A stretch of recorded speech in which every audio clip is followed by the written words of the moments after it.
Hi everyone, welcome back to my channel. Today is the 29th of December and we're now on our day 6 here in Portugal. Today we're going to visit the Hieronymus Monastery.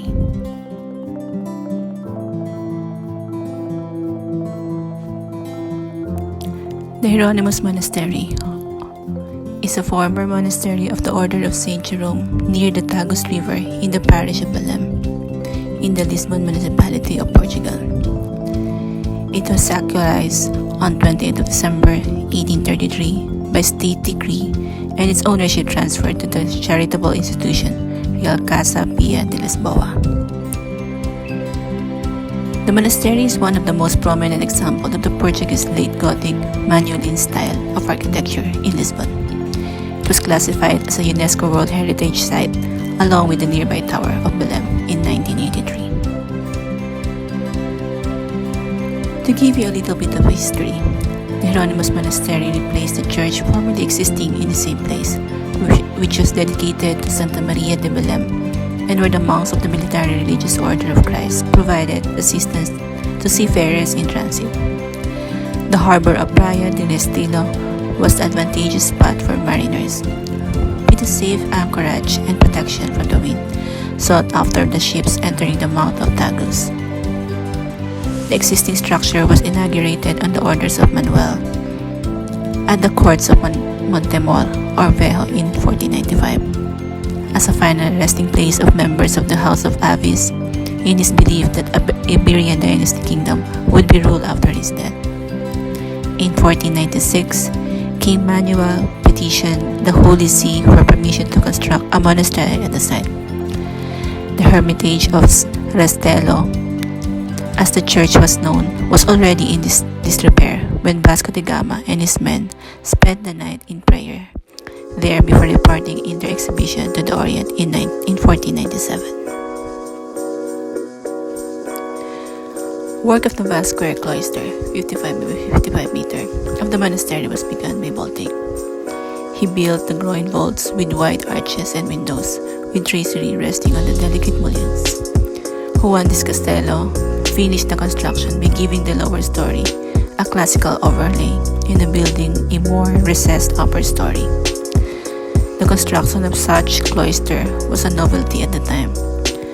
Castillejo changed the original round columns of Baltic into rectangular ones and embellished it with the plasteresque style ornamentation.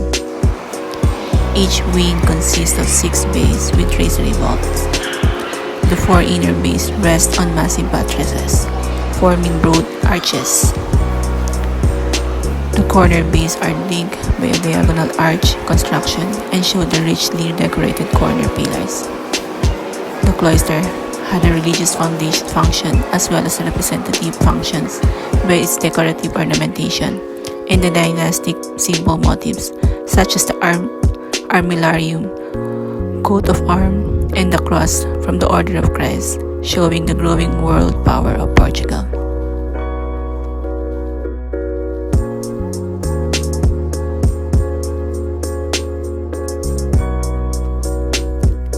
The inside walls of cloister have a wealth of Manueline motifs with nautical elements, in addition to European, Moorish, and Eastern motifs. The round arches and the horizontal structure are clearly in line with the Renaissance architectural style, but at the same time, there is also a relationship with Spanish architecture. The decorations in the outer walls of the inner courtyard were made in plasteresque style of Castillejo. The arcades include traceries arches that give the construction a filigree aspect.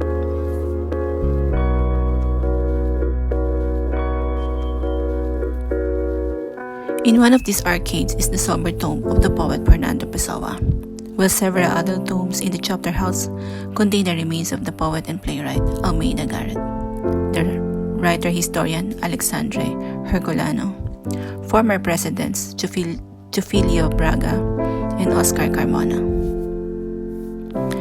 The refectory across the chapter house has several azuelos titles from the 18th century. In addition to the monastery after the 1850 restoration, the Museo Nacional de Arqueological, or the National Archaeological Museum, and the Museo de Marina or Marina Museum were established in the West Wing. Please enjoy the rest of the video as we explore the whole interior of the monastery.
This is the Church of Santa Maria. Joga Baltic laid the foundation of this three-aisled church with 5 bays under a single vault, and clearly marked but only slightly projecting transepts and raised choirs. The whole church layout is composed of aisles and nave that are of equal height.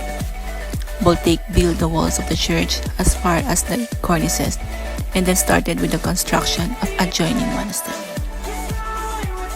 That concluded our visit in the monastery.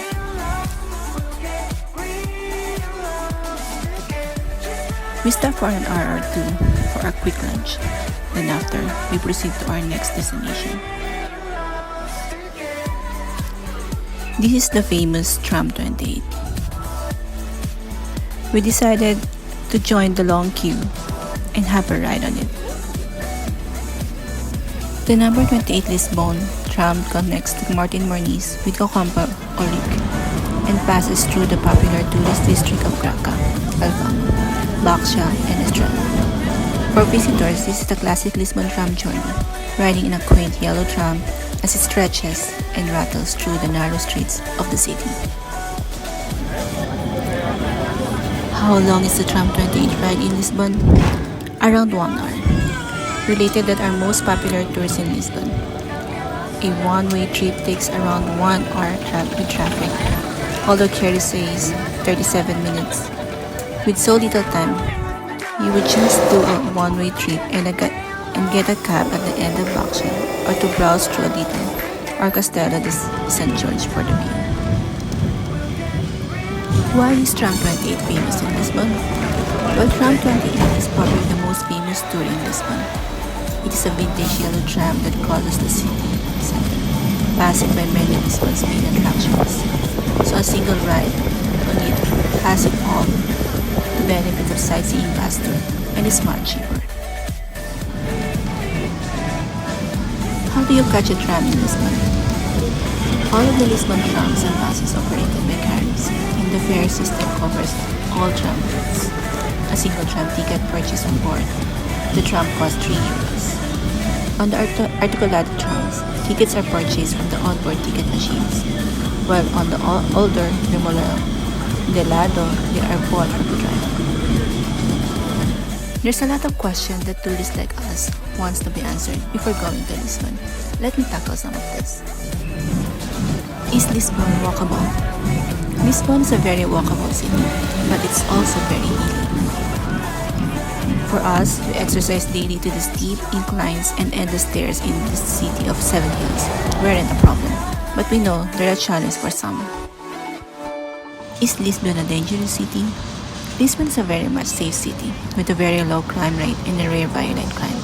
Like most European capitals, some precautions should be taken, especially regarding pickpockets and belongings left unattended in the restaurants, coffee shops, cart. And that's it for our day 6. The next day, we will go there. On this day, we make sure that we will eat in this place, the famous Cervejaria Ramiro in Lisbon. A highly recommended restaurant known for its authentic Portuguese cuisine, Cervejaria Ramiro delivers on its promise of welcome and well-prepared dishes. It was highly recommended by travel experts like TripAdvisor, so everybody should try it, and it's very good.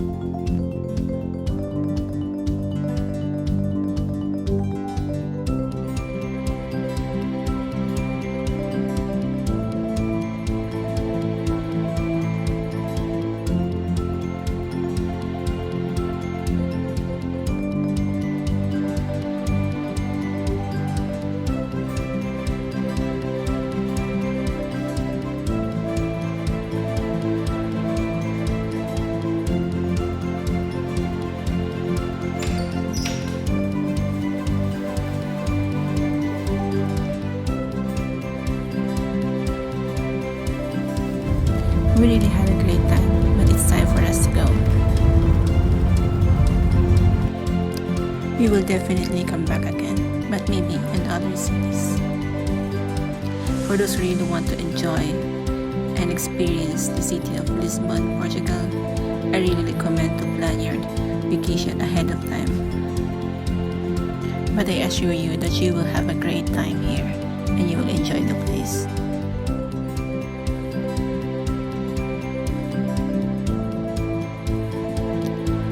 Thank you, Lisbon, for the experience, and bye for now, Portugal. Advise you to keep your seatbelt fastened during the flight. Place the car photo with your check office during the flight. Kiss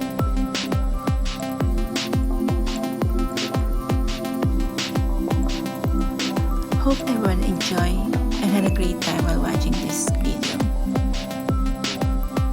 Again, this is your architect Elena Evie Delphine saying thank you for watching and hope to see you in my next video. Bye!